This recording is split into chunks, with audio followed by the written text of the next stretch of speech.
এবার যুক্তরাজ্যে জব্দ হচ্ছে সাবেক ভূমিমন্ত্রী সাইফুজ্জামানের সম্পদ। গত সরকারের ভূমিমন্ত্রী সাইফুজ্জামান চৌধুরী জাবেদের নামে এ পর্যন্ত 4 দেশে টাকা পাচারের তথ্য পাওয়া গেছে। পাচার করা টাকায় তিনি বিদেশের সম্পদের পাহাড় করেছেন। এর মধ্যে সংযুক্ত আরব আমিরাতে 228টি, যুক্তরাষ্ট্রে 7টি এবং যুক্তরাজ্যে 336টি বাড়ি ও ফ্ল্যাটের সন্ধান মিলেছে। এগুলোর মূল্য 1220 কোটি টাকার বেশি। এছাড়া যুক্তরাষ্ট্রে 1টি, সিঙ্গাপুরে 3টি এবং সংযুক্ত আরব আমিরাতে 4টি ব্যাংক হিসাব শনাক্ত করা হয়েছে। এগুলো জমা 2,71,00,000 টাকা। এসব সম্পদ উদ্ধারে সরকার থেকে জোরালো পদক্ষেপ নেওয়া হয়েছে।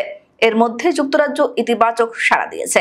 যুক্তরাজ্যে জাবেদের সম্পদ এখন জব্দের প্রক্রিয়ার মধ্যে আছে। সরকারের একাধিক তদন্ত সংস্থার প্রতিবেদন পর্যালোচনা করে এসব তথ্য পাওয়া গেছে। প্রতিবেদন থেকে পাওয়া তথ্যে দেখা যায় বিদেশে স্থাবর 571টি সম্পত্তি রয়েছে। এর মধ্যে সংযুক্ত আরব আমিরাতে 228টি ফ্ল্যাট বা বাড়ি আছে। এগুলো কেনার সময় দলিলে মূল্য দেখানো হয়েছে $9,13,80,000।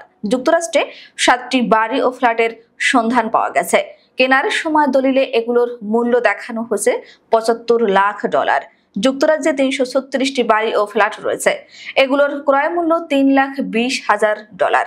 দলিল অনুযায়ী এগুলোয় মোট বিনিয়োগ $9,92,00,000 বা বাংলাদেশি মুদ্রায় 1,220,16,00,000 টাকা।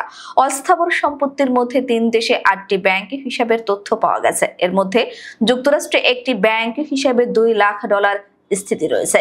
সিঙ্গাপুরে 3টি ব্যাংক হিসাবের সন্ধান পাওয়া গেছে। এগুলোর স্থিতি সম্পর্কে তথ্য সংগ্রহ করা হচ্ছে।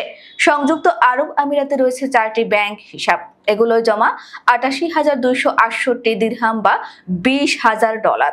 এসব হিসাবে মোট জমা $2,20,000 বা বাংলাদেশি মুদ্রায় 2,71,00,000 টাকা।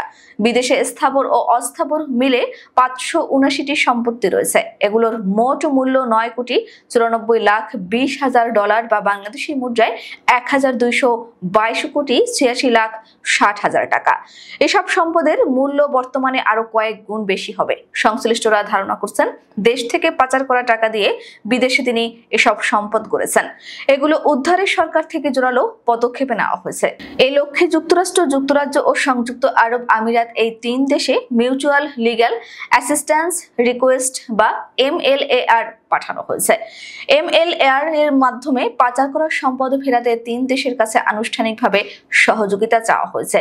কোনো দেশের টাকা পাচারের সুনির্দিষ্ট তথ্য পেলেই কেবল ওই দেশে MLAR পাঠানো হয়।